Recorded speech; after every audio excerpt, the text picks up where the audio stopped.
항상 도의 길에서 도의 길을 걸어가야 하며 저는 그런 도의 길을 가며 산처럼 흔들림 없이 가라는 의미로 도산이라고 합니다. 이렇게 부처님 말씀을 나누는 좋은 인연으로 만나게 되어서 대단히 반갑습니다. 그 절에 오래 다닌 불자님들도 정작 불교가 뭐냐라는 질문을 받으면 잘 대답을 못하는 경우가 많습니다. 그래서 이것이 불교이다라는 주제로 불교의 주된 가르침에 대해서 잠깐 살펴보도록 하겠습니다. 오늘은 그 첫 번째 시간으로 모든 것은 마음이 근본이 되어서 마음 따라 펼쳐진다라는 주제로 살펴보겠습니다. 한 경상도 할머니가 미국에 살고 있는 아들네 집에 방문하셨대요.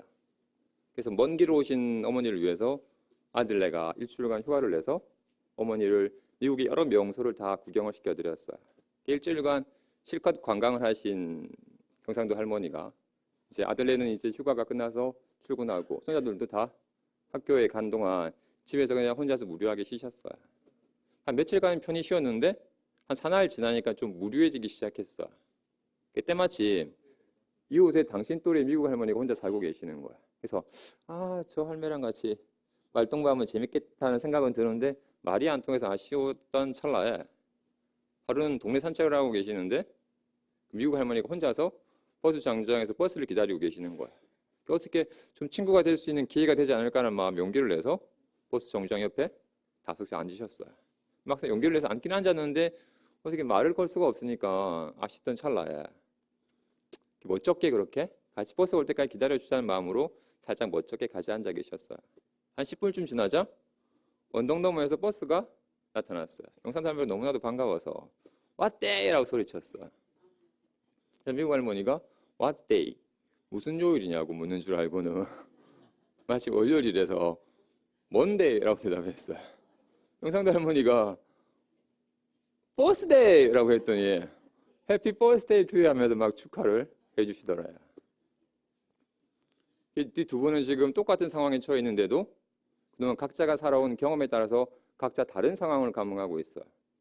경상도 할머니는 왔다라고 했는데 미국 할머니는 무슨 요일이냐고 묻는 줄 알고 먼데이라고 하자 뭐냐고 묻는 줄 알고 버스라고 대답을 하자 생일 축하한다라면서 반응을 하셨어요.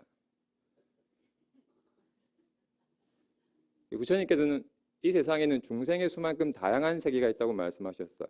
그 말은 우리는 똑같은 한 세계에 살고 있는 것 같지만 사실은 각자가 살아온 경험에 따라서 형성된 각자의 업으로 각자의 마음의 눈으로 세상을 감응하면서 살고 있다는 말이에요. 밤하늘에 떠있는 달을 보면 둥그런 흰 점으로 보일 거예요. 반면에 혼자서 귀하게 키운 아들을 군대 보냈다가 갑자기 사고로 아들을 잃은 어머니가 아들의 뼈가루를 나룻배에 걸터 앉아서 강가에 뿌릴 때 바라보는 그 달은 세상의 온갖 애한이 다 엉어리진 듯 슬퍼 보일 거예요. 반면에 사랑하는 사람이랑 같이 신혼여행을 가서 첫날 밤 호텔 테라스에 앉아가지고 같이 와인 한 잔에서 바라보는 달은 대단히 매혹적으로 보일 거예요.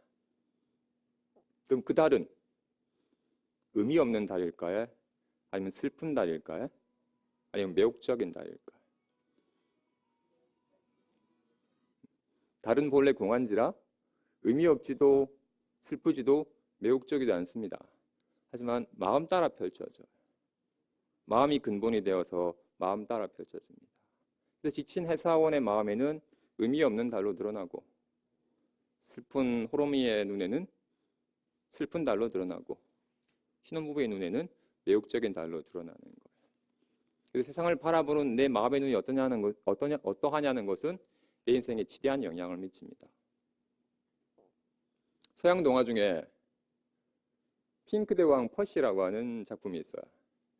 핑크대왕은 별칭이 붙을 정도로 이 왕은 핑크색을 광적으로 좋아했어요. 그래서 그가 가진 모든 것들은 다 핑크색이었어요. 온 성이 다 핑크색으로 도배가 되었어요. 이 핑크색을 보면 즐거운데 핑크가 아닌 색을 보면 좀 짜증이 나니까 왕을 아련하는 모든 신하들은 다 왕을 아련할 때 핑크 옷을 입어야만 했어요. 그래서 왕은 온통 핑크 천지인 성 안에서는 행복했지만 가끔 성 밖으로 나가면 짜증이 났어요. 세상이 온통 핑크가 아닌 색들이 천지였으니까.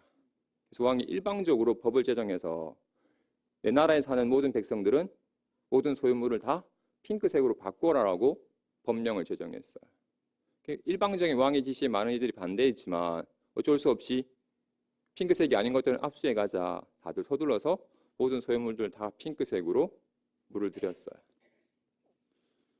그래도 왕은 만족하지 못했어요.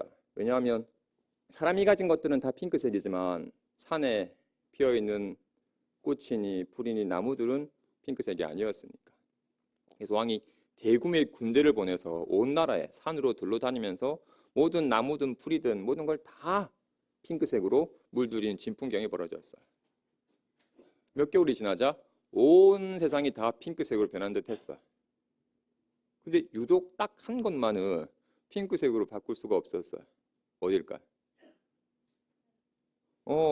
저 푸른 하늘이라 흰 구름만은 무소불위의 권력을 가진 왕일지라도 핑크색으로 바꿀 수가 없었어요. 저 하늘만 핑크색으로 바꾸면 온 세상이 다 핑크색일 텐데 어떻게 하면 저 하늘도 핑크색으로 바꿀 수 있을까? 막 몇 날 며칠 궁리를 해도 자신의 힘으로는 안 되는 거예요. 그래서 그 나라에서 가장 지혜로운 스승이 가서 저 하늘을 핑크색으로 바꿀 수 있는 묘책을 알아오라고 했어요. 밤낮을 고민했던 스승이 다음날 아침 왕에게 가서 왕이시여, 제가 하늘을 핑크색으로 바꿔놨습니다. 제가 준비한 이 안경을 끼고 하늘을 보십시오. 왕이 반신반의하면서 스승이 준비한 안경 끼고 하늘을 봤더니 하늘이 핑크색으로 바뀌었어요. 하룻밤 사이에 스승이 어떤 마술을 부려가지고 하늘을 핑크색으로 바꿔놨을까? 하늘을 핑크색으로 바꾼 건 아니었어요. 그죠? 단지 핑크색 렌즈를 끼운 안경을 준비한 것뿐이었어요. 핑크색 렌즈를 낀 안경을 보고 세상을 보면 온통 다 핑크색으로 보였어요. 왕은 핑크색 안경을 끼고 온통 핑크빛 세상에서 행복한 나날을 보냈대요. 더 이상 백성들은 원치 않는 핑크색 옷을 입지 않아도 되었지만 왕의 눈에는 온통 핑크색으로 보였다는 거였어요. 이 얘기가 아마도 전하는 메시지는 세상을 바꾸려 하는 것보다 세상을 바라보는 내 눈을 바꾸는 것이 훨씬 쉽고 지혜로운 길이라는 거예요. 그동안 우리는 핑크대왕처럼 세상을 바라보는 내 눈은 내버려 두고서 온통 세상이 내 뜻대로 바뀌기를 원하지 않았나요? 게다가 각자 살아온 경험에 따라서 각자의 색깔의 안경을 끼고 세상을 바라봐요. 과연 내가 세상을 바라보는 내 마음의 눈은 어떤지 한번 자문해 봐야 됩니다. 세상을 바라보는 내 마음의 눈이 어떠냐에 따라서 내 인생이 달라지기 때문이에요.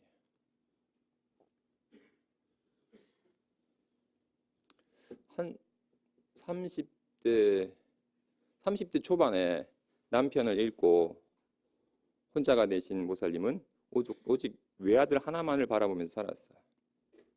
이 아들도 자기만 바라보는 어미의 심정을 아는지 반듯하게 자라줬어요. 이 어머니는 오직 아들이 반듯하게 자라주는 것을 보는 것이 유일한 낙이었어요. 근데 아들이 중학교에 들어가면서부터 서서히 삐딱해지기 시작했어요.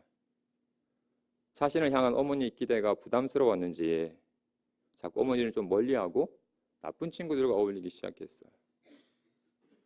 한날은 같은 반 친구랑 심하게 싸워가지고 그 수백만 원의 치료비를 물러야 하는 일도 생겼어요. 한때 아들 때문에 무지무지 기뻤던 만큼 아들 때문에 무지무지 괴로워졌어요. 그래서 하루도 아들과 싸우지 않는 날이 없었어요. 그러면 그럴수록 아들은 점점 집으로 돌아오는 귀가 시간이 늦어지고 또 간혹 말도 없이 집으로 들어오지 않는 날도 있게 되었어요. 그럴 때면 어머니의 가슴은 무너져 내리기 시작했어요. 도저히 이대로는 살 수가 없었어요. 그래서 새롭게 마음 들 곳을 찾다가 불교 공부를 시작을 했어요. 공부를 해봤더니 스님께서 모든 것은 마음이 근본이 되니 마음 따라 펼쳐진다라는 말씀을 하셨어요. 아, 나도 아들을 바라보는 내 마음을 좀 바꿔봐야겠다라고 결심을 했어요. 근데 정작 아들을 향한 내 마음을 바꾸려고 해도 그게 잘 되질 않았어요. 스님께 찾아가서 상담을 청했어요. 그랬더니 스님께서 그녀의 얘기를 다 들으시고는 노트 한 권을 주고 아들에 대한 칭찬 일기를 써라고 권했어요.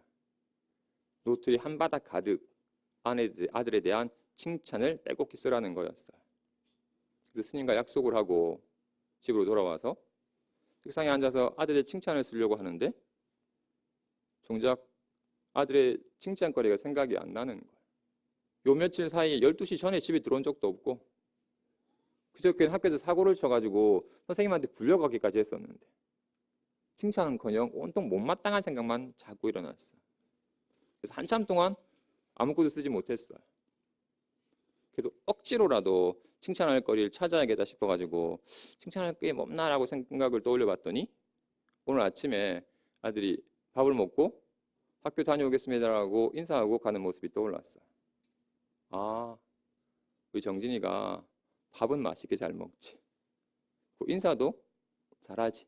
아, 그건 칭찬할 만하네 라고 썼어요. 그리고는 더 이상 칭찬할 거리가 생각이 나지 않았어요. 그래서 그날은 딱 한 줄만 칭찬 일기를 쓸 수밖에 없었어요. 다음날 아침에는 아예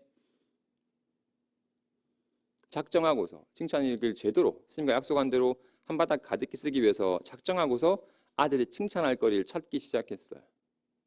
역시나 아들은 자신이 만들어준 음식을 누구보다도 맛있게 잘 먹어줬고 게다가 비록 내 새끼지만 너무 잘생겼어요. 그리고 간혹 사고는 치지만 반에서 10등 이하로 성적이 떨어지지도 않았어요. 예전에 아들이 잘못한 일에만 마음을 두고 볼 때는 온통 못마땅해 보였는데 아들을 칭찬하려고 하는 마음으로 바라보자 생각보다 칭찬할 거리가 많았어요. 아들은 꽤 괜찮은 아들이었어요. 그래서 그날은 아들에 대한 칭찬 일기를 빼곡히 적었어요. 매일 그렇게 아들의 칭찬할 거리를 찾으려고 하다 보니까 아들을 바라보는 어머니의 눈이 달라지기 시작했어요. 예전에 항상 찌푸린 얼굴로 못마땅하게 바라봤었는데 칭찬할 거리를 찾으려 하다 보니 항상 웃으면서 따뜻한 눈으로 바라보기 시작했어요. 어머니의 눈이 달라지기 시작하자 아들도 어머니를 대한 태도가 달라지기 시작했어요. 그렇게 칭찬 일기를 쓴 지 열흘쯤 지났을 때 갑자기 학교를 마치고 아들이 돌아와서 어머니의 방문을 두드려요. 우는 방 안으로 들어와서 애가 뜬금없이 눈물을 꿇고 울먹이면서 그녀에게 얘기해요. 어머니 잘못했습니다. 저 하나 보고 사시는데 그 마음 하나 못 헤아려 드리고 매일 속썩여서 정말 죄송합니다. 앞으로는 열심히 공부하고 진짜 착한 아들을 될게요. 어머니 죄송합니다. 그리고 사랑합니다. 라고 하자 그녀도 아들 사랑한다 하고 꼭 껴안아 줬대요. 아들을 바라보는 눈이 달라지자 지옥 같던 인생이 극락 같던 인생으로 바뀌었어요. 세상을 바라보는 내 마음의 눈이 어떠냐는 것은 내 인생의 가장 중요한 일입니다. 사실 처음에 이 법구정 구절을 얘기하고 시작하려고 했는데 제가 긴장해가지고 깜빡했어요. 법구경에 이르기에 모든 것은 마음이 근본이 되니 마음에서 나와 마음으로 이루어진다. 나쁜 마음으로 말하고 행동하면 괴로움이 따르니 마치 수레바퀴가 소의 발자국을 따르듯이 모든 것은 마음이 근본이 되어 마음에서 나와 마음으로 이루어진다.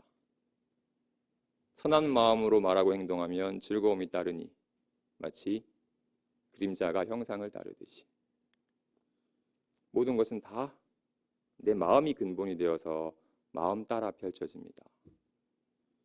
그동안 한번 자문해보죠. 과연 나는 세상을 바라보는 내 마음의 눈이 바뀌도록 애써왔는지 아니면 내 마음은 내버려 두고서 온통 세상이 내 뜻대로 바뀌기를 바라지 않았었는지.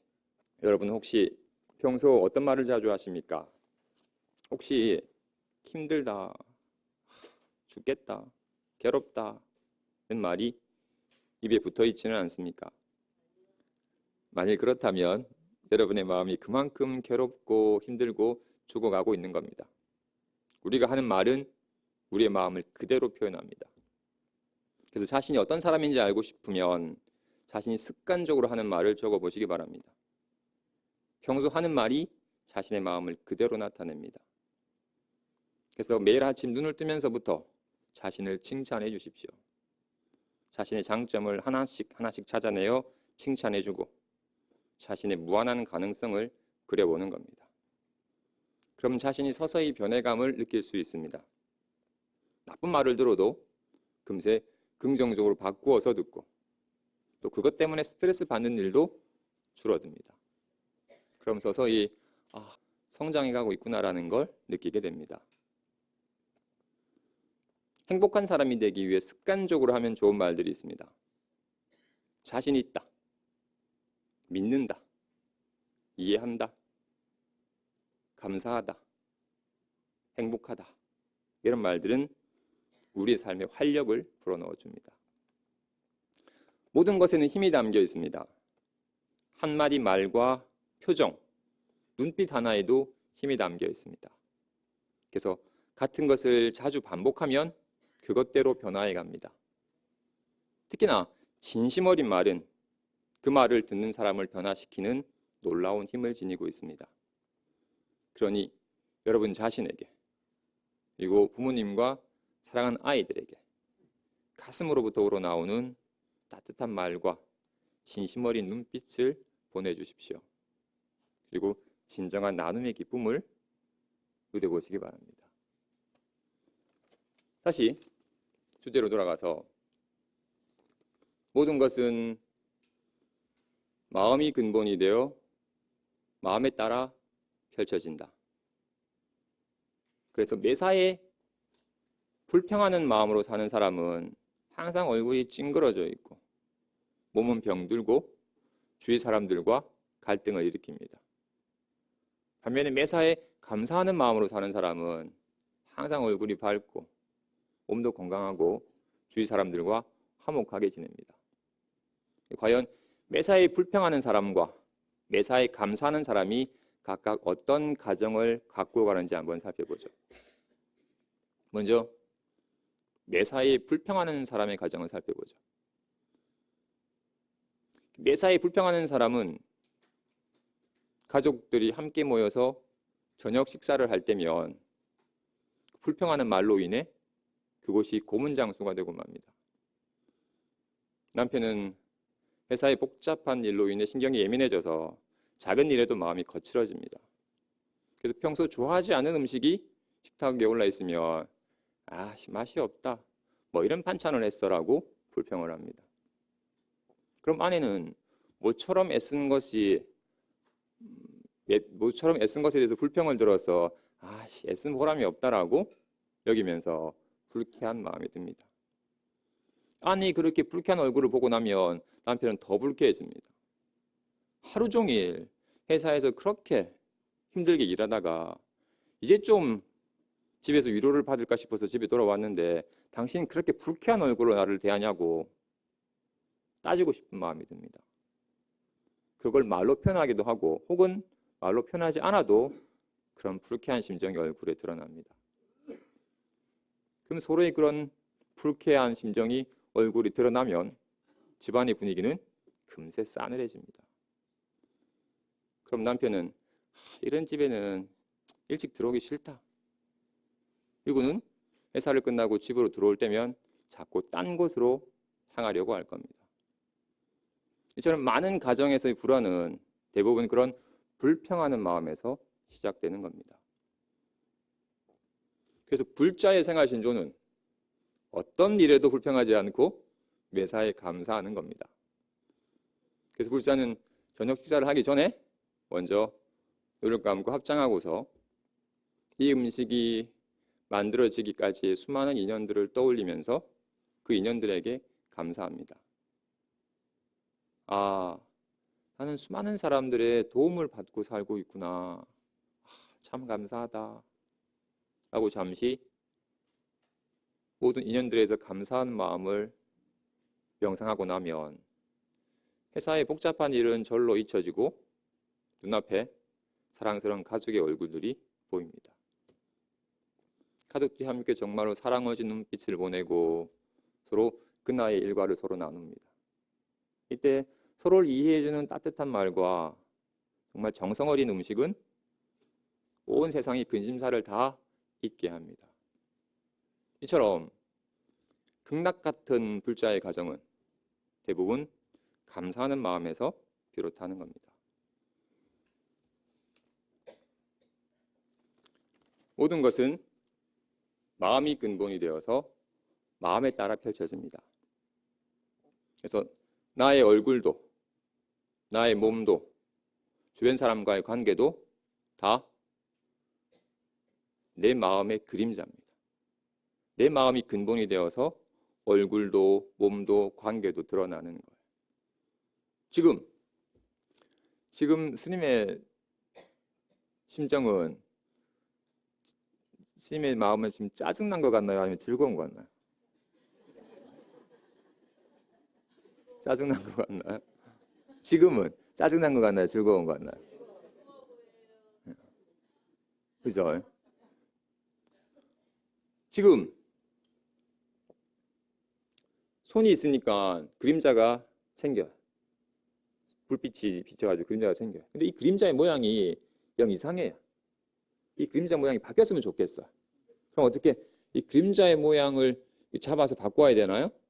아니면 손의 형상의 모양을 바꿔야 돼요. 손의 모양이 바뀌어야 되지 그림자가 바뀌지 그림자의 아무리 모양을 바꾸려고 애를 써도 되지 않습니다. 그죠? 그럼 확실한가요? 좋아요. 그럼 지금 제가 짜증이 나가지고 인상을 험악하게 쓰고 있어요. 거울 보니까 이 모습이 너도 못나 보여요. 근데 계속 짜증난 마음은 내버려 두고서 이 험악한 얼굴을 바꾸려고 하면 되나요? 쓰려고 애를 쓰는데 되지가 않아요. 이건 그림자예요. 내 속에 짜증난 마음이 있으니까 얼굴에 짜증난 그림자가 생기는 거예요. 내 속에 짜증난 마음은 내버려 두고서 얼굴을 좋게 피려고 하면 되질 않아요. 그림자는 아무리 바꾸려고 해도 되질 않아요. 형상이 바뀌면 그림자는 절로 바뀌어요. 스님이 예전에 작은 암자에서 어떤 스님이랑 같이 둘이 살게 되었어요. 그리고 스님이 저보다 나이가 좀 많으시고 나름대로 젊었을 때 열심히 수행한다고 애를 쓰신 분이었어요. 그래서 같이 공양을 하면서 그분이 젊었을 때 애쓴 얘기를 들으면 정말 신심도 나고 좋았어요. 그래서 정말로 한 몇 달간은 그분과 같이 밥 먹는 시간이 정말로 법담을 나누면서 정말로 좋은 시간을 보냈어요. 근데 몇 개월 좀 지나자 서서히 이분의 안 좋은 모습 보기 시작했어요. 좀 별일도 아닌데 버럭 좀 화를 내거나 또는 조금 불평한 일이 있으면 막 좀 불만을 토로하는 모습들이 보이는 거예요. 그러니까 저런 모습은 별로 안 좋다라는 마음이 생기기 시작했어요. 그러다 보니까 계속 공양하는 시간에 자꾸 쟤 왜 저래라고 불평하는 소리를 들으니까 듣기가 싫어서 빨리 밥 먹을 때 아무 말도 안 하고 빨리 밥 먹고는 그냥 내 방으로 가버리곤 했어요. 그래서 사실 저런 모습 싫다라는 마음이 자꾸 슬자 그분을 향해서 약간 불편하게 여기고 당연히 그분도 자신을 옛날같이 지지해주지 않고 약간 조금 안 좋게 바라보는 시선이 느껴져서 본인도 많이 불편해졌어요. 그래서 밥 먹는 시간이 너무 불편한 상황이 돼버렸어요. 한 달간 그렇게 서로 말도 안 하고 밥 막 후딱 먹고 각자의 방으로 가버린 상황이 되었어요. 그때 문득 모든 것은 마음이 근본이 되어서 마음 따라 펼쳐지는데 지금 내가 저분을 향한 이렇게 못마땅하게 여기는 삐딱하게 바라보는 이 마음이 있으니까 이렇게 틀어진 거지. 이런 불편한 상황 너무 싫잖아. 바뀌었으면 좋겠다라는 마음이 들었어요. 그리고는 특별히 그분에게 가서 그동안 내가 잘못했다는 얘기는 하지 않고 단지 제 속에 내가 그동안 저분의 저런 모습을 정말로 싫어하고 짜증나고 원망하는 마음이 있었구나. 내가 거친 말은 하진 않았지만 내 속에 끊임없이 마음으로 저 사람을 미워하고 밀어내고 상처를 줬구나. 너무 미안하다. 내가 그분을 때린 것도 아니고 거친 말을 한 건 아니지만 끊임없이 원망하고 미워하는 마음을 내서 그분에게 상처를 줬던 게 너무나도 미안하다라는 마음이 들었어요. 그래서 스님 정말 제가 잘못했습니다. 정말 잘못했습니다. 용서하세요. 그러자 그분 때문에 내가 잠깐 잊어버렸던 그분 때문에 내가 도움을 받는 것들에 대해서는 정말 저분이 저 역할을 해주셔가지고 내가 정말 수월한데 내가 그걸 잊고 있었네. 스님 정말로 고맙습니다. 스님 정말로 감사해요. 그리고 스님 사랑합니다라고 한 10분간 속에 그분에 대한 원망의 마음은 다 녹여버리고 그분에 대한 감사와 사랑의 마음이 좀 뒤떨어졌어요. 그래서 내 마음이 좀 따뜻해졌어요. 근데 한 10분쯤 있다가 혼자서 산행을 갔다가 오신 분이 목욕을 하고는 옷을 말끔하게 갈아입고는 제 방 문을 두드렸어요. 평소에 별로 말도 하지 않고 시선도 잘 마주치지 않았던 그분이 뜬금없이 제 방 문을 두드렸어요. 그리고 열어봤더니 스님이 갑자기 스님 잠깐 차 한잔 하자고 하고는 차 한잔을 나누다가 문득 절대로 그런 얘기 하실 분이 아닌데 자존심 상해가지고 절대로 자신이 그런 얘기를 먼저 할 사람이 아닌데 스님 미안하다고 내가 버럭버럭 화도 잘 내고 해가지고 스님 불편하게 했던 거 미안하다고 내가 부족해서 그런 거라고 이해라고 얘기를 하시는 거예요. 아니라고 스님 제가 스님한테 잘 못해서 그런 거라고 죄송하다고 금방 화해가 되었어요. 제가 한 건 제가 특별히 그분에게 뭔가 화해 제스처에 취한 건 없었어요. 단지 하나 내 속에 그분에 대한 원망하고 좀 미워하는 마음을 녹여버리고 내가 잊고 있었던 그분에 대한 감사한 마음을 새겼을 뿐인데 관계가 회복이 되었어요. 모든 것은 마음이 근본이 되어서 마음 따라 펼쳐집니다. 그래서 내 얼굴도 내 몸도 주변 사람과의 관계도 다 내 마음을 그대로 반영한 그림자가 이상하면 그림자를 바꿔야 될 것이 아니라 그림자를 맺게끔 한 형상을 바꿔야 돼요. 내 얼굴이 찡그러졌으면 얼굴을 피려고 할 것이 아니라 찡그리게 만든 그 내 마음을 바꿔야 되고 내 마음이 경직되고 굳어 있으면 경직된 몸을 풀려고만 할 거 아니라 항상 긴장하고 굳어 있는 내 마음을 풀어야 되고 누군가와 갈등하고 있으면 그 사람에 대한 못마땅한 내 마음을 내버려 두고서 관계를 회복하려고 할 것이 아니라 그 사람 관계가 틀어지게 만든 내 마음이 바뀌도록 해야 돼요. 지혜로운 사람은 결코 그림자에 승부하지 않아요. 그림자를 맺게끔 한 형상에서 승부를 봐요. 30대 중반에 이 보살님이 한 일주일 동안 아무런 음식을 먹지 못해서 고생을 했어요. 억지로 음식을 먹으면 음식은 넘어가는데 위가 움직이지 않아가지고 소화를 못 시키고 자꾸 체하는 거예요. 그래서 병원에 가서 정밀 검사를 몇 차례나 받아봐도 위에는 별 문제가 없고 단지 그 스트레스로 인한 단순 경직일 뿐이니까 마음을 그냥 편하게 가지라고만 했어요. 시어머니 눈치 보느라고 신혼생활도 별로 즐기지도 못했고 매일같이 시어머니 구박을 받으면서 정말로 힘든 나날을 보내고 있었어요. 이제 갓 초등학교에 들어간 아들만 아니었으면 당장이라도 집을 뛰쳐나오고 싶었지만 그러지는 못하고 그러다 보니 시어머니 발소리만 들어도 경기를 할 정도로 긴장된 나날을 보내고 있었어요. 그래서 그런 시어머니와 함께 사는 집에서 마음을 편하게 가지기란 쉽지 않았어요.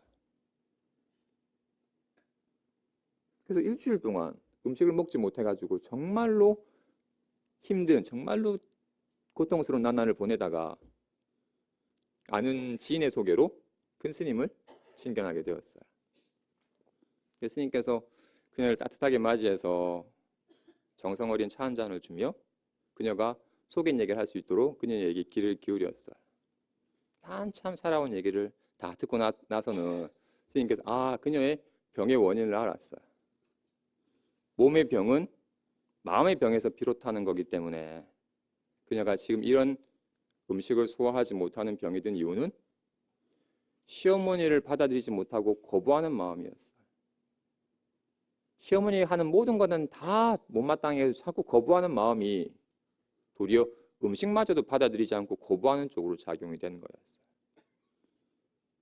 그 병의 원인을 안 스님이 그녀에게 얘기했어요.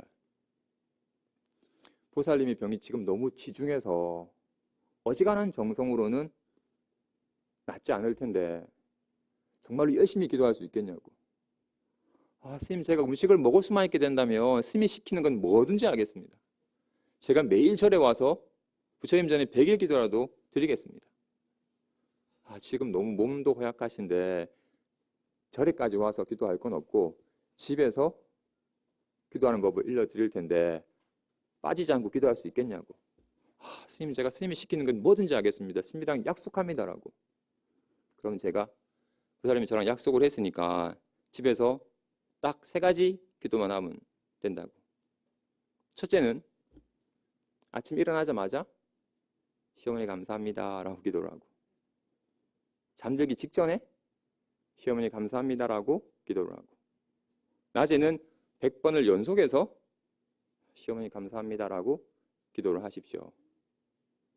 하루를 빠지면 3일을 연장해야 됩니다 라고 얘기하자.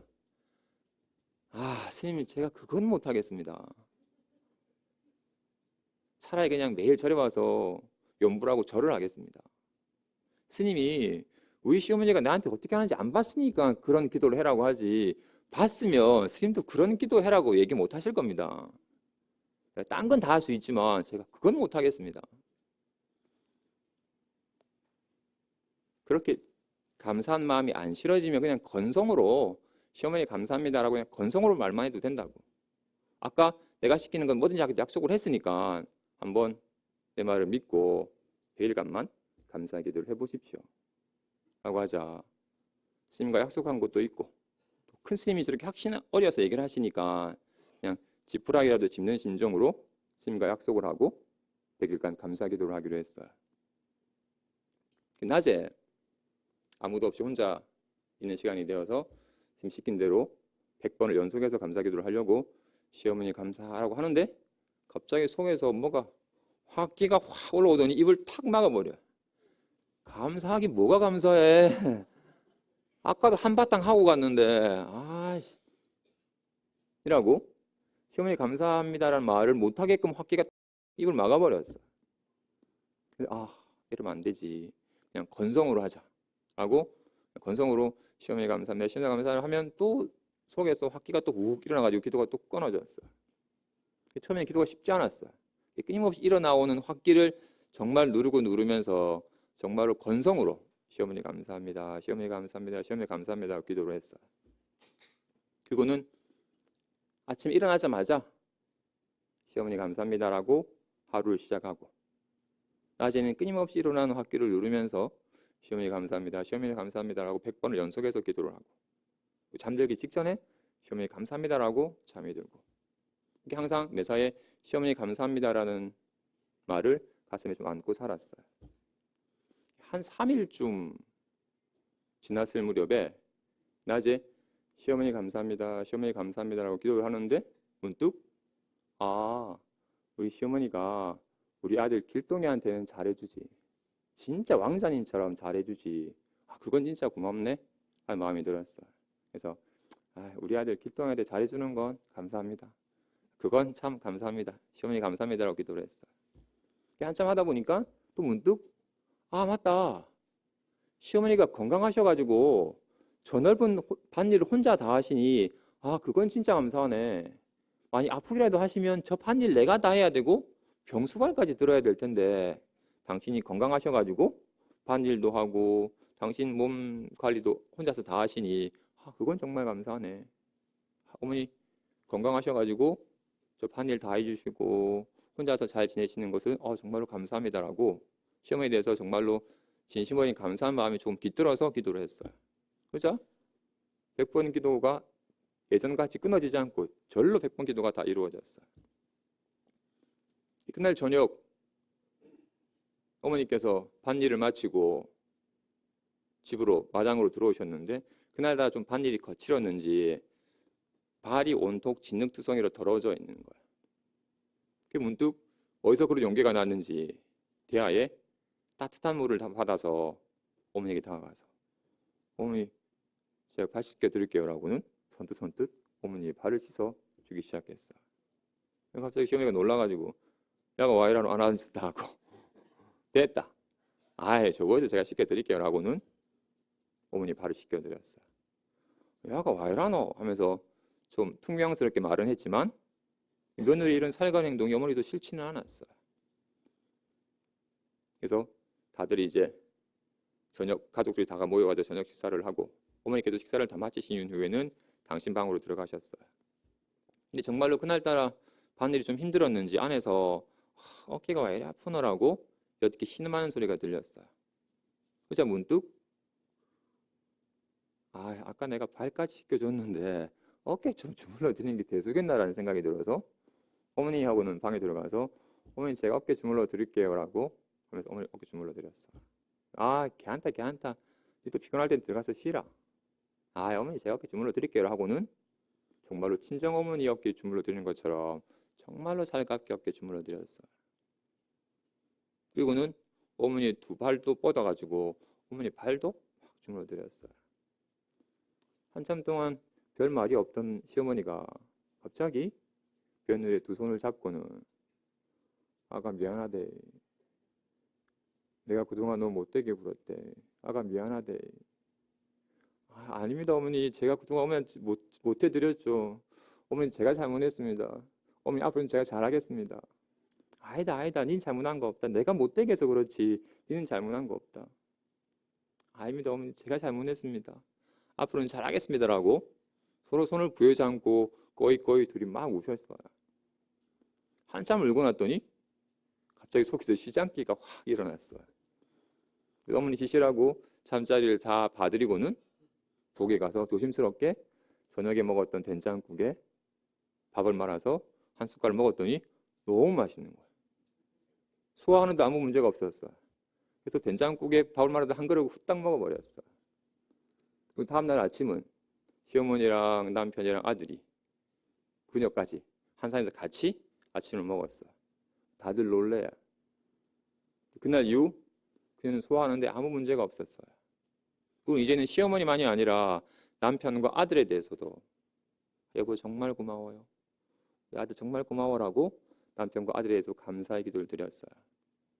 그리고는 100일 기도가 채 끝나기도 전에 과일이니 떡이니 바구니에 한가득 싸서 스님께 찾아갔어요. 스님 감사합니다. 제가 스님 때문에 살았습니다. 스님 감사합니다라고 감사를 표했어요. 사실 스님은 별로 한 것도 없었어요. 단지 모든 것은 마음이 근본이 돼서 마음 따라 펼쳐진다는 그 진리의 가르침을 전해준 것뿐이었어요.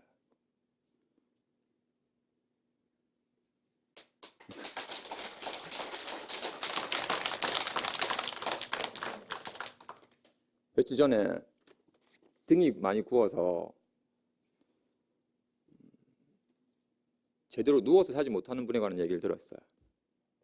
이분은 그냥 편하게 누워서 잠자는 게 소원이래요.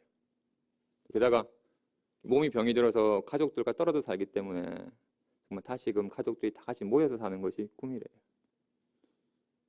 게다가 어떤 이는 갑작스런 사고로 시력을 잃어서 세상을 보지 못해서 다시금 내가 시력을 회복해서 사랑하는 가족들의 얼굴을 보는 것이 소원이래요. 또 어떤 이는 사고로 두 발을 잃어서 자신이 두 발로 다시금 사람들이 많은 번화가를 걷는 것이 그분의 소원이래요. 근데 우리는 사실 그분들이 정말로 평생의 소원으로 삼는 것을 우리는 지금 누리고 있습니다. 자신의 두 눈으로 세상을 볼 수 있고 내 뒤귀로 사람들의 소리도 들을 수 있고 두 손으로 스스로 옷도 입을 수 있고 두 발로 걸을 수도 있어요.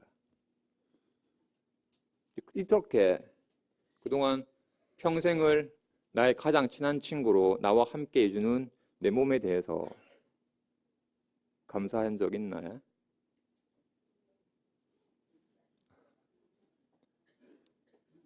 많이들 망각하고 삽니다. 그죠? 사고가 나서야 이 두 눈으로 세상을 볼 수 있다는 것이 얼마나 감사한지 새삼스럽게 알게 돼요. 손이 불편하고 나서야 두 손으로 뭔가 할 수 있다는 것이 얼마나 소중하고 고마운 일인지 새삼 느껴요. 그동안 망각했던 자신의 몸에 대해서 두 눈아 정말 고맙다. 두 발아 정말 고맙다. 너 때문에 내가 참 많은 도움 받고 살았구나. 뿐만 아니라 낳아주신, 내가 이토록 살 수 있도록 낳아주신 부모님 정말 감사합니다.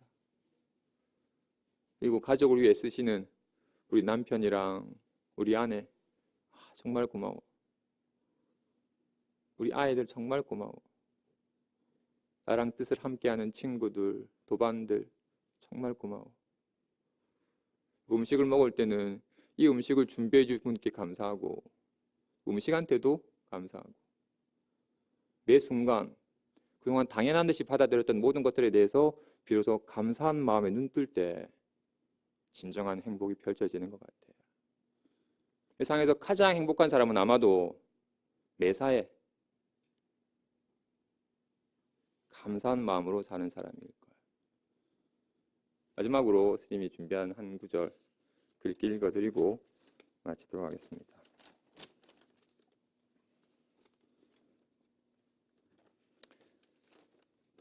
가슴으로 사랑하여라. 사랑이 깊고 참된 것이 되도록 가슴으로 사랑하여라. 아무 말 하지 않고 겉으로 드러나지 않게 조용히 사랑하여라. 아무도 모르게 숨어서 봉사하고 눈에 드러나지 않게 좋은 일을 하여라. 가슴으로 사랑하여라. 꾸지람을 듣더라도 변명하지 말고 사랑하는 법을 배우라. 가슴으로 사랑하여라. 다른 이에게 자상한 마음으로 대하고 너의 마음이 사랑으로 가득하게 하여라. 가슴으로 사랑하여라. 사람들이 너를 가까이 하지 않고 멀리 떼어놓고 때론 따돌림을 받을 때에도 말없이 사랑하여라. 가슴으로 사랑하여라. 다른 사람의 말이나 태도로 인해 초조해질 때 가슴으로 사랑하여라. 너의 마음 밑바닥에 스며들 괴로움을 인내로 견디어라. 너의 마음 속에 원망이나 심한 비판이 끼어들지 못하게 하여라. 가슴으로 사랑하여라. 모두와 함께 가슴으로 사랑하여라. 주위에 사랑을 주고 기쁨을 주며 평화를 나누어라. 언제나 존중하고 소중히 여기는 마음으로 가슴으로 사랑하여라. 이 세상 모든 것을 항상 가슴으로 사랑하여라. 사랑합니다. 성불하십시오.